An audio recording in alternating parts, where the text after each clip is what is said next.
کہتے ہیں کہ بہتر تصویر ہزاروں الفاظ سے بہتر ہوتی ہے۔ دنیا بھر میں رواں ہفتے بہترین قرار دی گئی تصاویر سامنے آئی ہیں۔ اس پر دیکھیے فضل خالق کی یہ رپورٹ۔ فوٹوگرافی کا آغاز 9 جنوری 1839 کو فرانس کی اکیڈمی آف سائنس سے لوئس ڈیوگیورے نے کیا، جس کا باقاعدہ آغاز 19 اگست 1839 کو فرانسیسی حکومت نے اس ایجاد کو دنیا کے لیے بطور تحفہ کا اعلان کر دیا۔ لہٰذا 19 اگست دنیا کے لیے فوٹوگرافی کا دن قرار دیا گیا ہے۔ بہترین فوٹوگرافی دیکھنے والی آنکھ کو حقیقت کے مناظر یاد دلانے میں اپنی مثال آپ ہے۔ زیر نظر تصاویر دنیا بھر سے رواں ہفتے لی گئی ہیں، جو دنیا کی بہترین تصاویر قرار دی گئی ہیں۔ ڈھاکہ میں کورونا وائرس کے پیش نظر دوحہ جام مکمل احتیاطی تدابیر اختیار کرتے ہوئے گاہکوں کی حجامت بنانے میں مصروف ہیں۔ دوسری تصویر میں لندن میں بلیک لائیوز میٹر کے عنوان کے تحت مظاہرین میں ایک احتجاج کرنے والا شخص پیٹر مخالف کیمپ کے زخمی احتجاجی شخص کو محفوظ مقام کی طرف لے جا رہا ہے۔ پیٹر کے اس عمل کو میڈیا اور عوام میں بہت پذیرائی حاصل ہوئی۔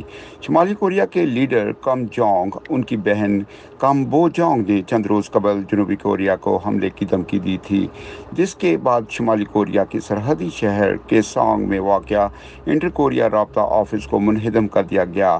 نیو یارک کے علاقے بروکلین میں ڈاگ یسٹرانگ اپنی بیٹی لائٹیا پر اس کی اسکول گریجویشن کی تقریب کے موقع پر شیرنی انڈیل رہے ہیں، اور کورونا وائرس کی وجہ سے اس طرح کی تقریبات میں گھروں میں ہی منعقد کی جا رہی ہیں۔ بچے گھروں میں رہتے ہوئے گھڑ سواری کے لیے مقابلوں سے لطف اندوز ہو رہے ہیں۔ 3 سالہ مارلن کولز اپنی مصنوعی گھوڑے پر بیٹھا رائل اسکاٹ ٹی وی مقابلہ دیکھ رہا ہے۔ ترکی میں کورونا سے متعلق پابندیاں نرم کر دی گئی ہیں۔ استنبول کے شہری ایک ریسٹوران میں سماجی فاصلے کا خیال رکھتے ہوئے کھانا نوش کرنے میں مصروف ہیں۔ ادھر ہانگ کانگ میں ڈزنی تھیم پارک کو 5 ماہ کی بندش کے بعد دوبارہ کھول دیا گیا ہے۔ اس تصویر میں سیاح اس پارک میں سیلفی لے رہے ہیں۔ ارجنٹینا میں کورونا وائرس کے پھیلاؤ سے بچنے کے لیے انتہائی سخت لاک ڈاؤن کیا گیا تھا، جس کے باعث یہاں خطے کے دیگر ممالک کی نسبت انفیکشن کی شرح بہت کم ہے۔ انگلینڈ میں چیسٹر چڑیا گھر کو عوام کے لیے دوبارہ کھول دیا گیا ہے۔